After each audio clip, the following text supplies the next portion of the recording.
Sizdan beri o'zimni fikrimni bildirib video qilganim yo'q, sababi sayohat shunga o'xshagan narsalarga o'zgartiryapman. Videolarimni o'zimga yoqadi bu narsa va so'kinganim yo'q, e'tibor bergan bo'lsanglar, chunki hayotda so'kinadigan odam emasman, faqat shu videoda obrazga yoqqan holatda prikol gaplar gapirardim.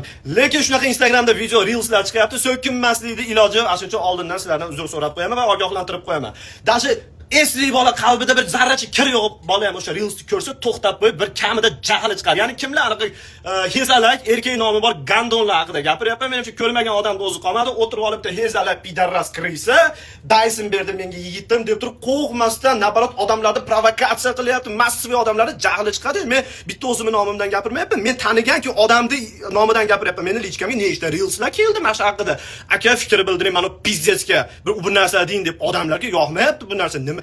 Uzr, men hech kimga hech narsa aql o'rgatish niyatim yo'q, lekin nimaga indalmayapti bu narsaga? Malayziyani oladigan bo'lsak, Adnapoly brak va Adnapoly bunaqa seksga erkak bilan erkak 20 yilgacha qamoq beradi. Yoki o'zini ayollardek tutgan erkaklarga juda ham katta shtraf yoki ularga yana qamoq jazosi beriladi.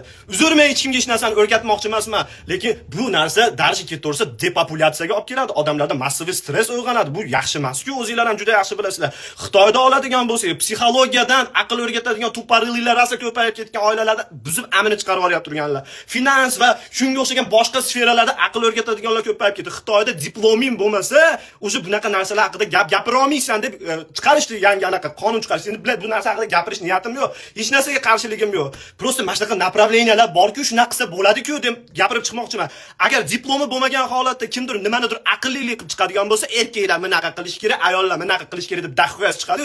$14,000 shtraf qilyapti hozir Xitoy. Agar o'zini anaqasi sferasi bo'yicha diplomi bo'lmasa, hozir bilan ayollar hamma yo'g'ini ochiq-sochiq yurib po'xuy bo'lib ketyapti, erkaklar hezalalashgan. Bunaqa narsaga propaganda, provokatsiya qilishini oldini olishga yordam beringlar. Qurbi yetadigan odamlar bu yaxshiligiga olib kelmaydi-ku, o'zingizlar ham bilasizlar. Bizni hech qaysi taraflama anaqamizga to'g'ri kelmaydi bu fikrlashimizga ham, ongimizga ham. To'g'risi gaplarimni rosa filtrlayapman, miyamga kelyapti, to'xtatyapman, chunki neto narsa gapirib qo'ymaydi. Bu bitta meni og'zimdan chiqayotgan gap emas, bu juda erkagi, ayoli hammaning nomidan chiqib turgan gap. Iltimos shu narsalar bir ko'rib chiqinglar. Shu hezalar, ko'tlar, psixologlar va boshqa shunaqa sohadagilarni mashnalar o'zini erkin tutib odamlarni ongini buzishdan to'xtatishga o'zingizlar yordam beringlar. 11, 12, 13 yoshga hali voyaga yetmagan bolachalar ko'radi o'sha hezalarni. Norma deb qabul qiladi-yu buni. Bu yaxshilikka olib kelmaydi. Ertaga bilib uylanib farzandli bo'lishga qo'rqib qoldik.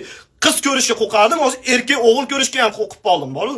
Iltimos shu narsani bir ko'rib chiqsanglar, juda ham ko'pchilik nomidan gapiryapman, yaxshi bo'lardi. So'kinganim uchun ming bor uzr.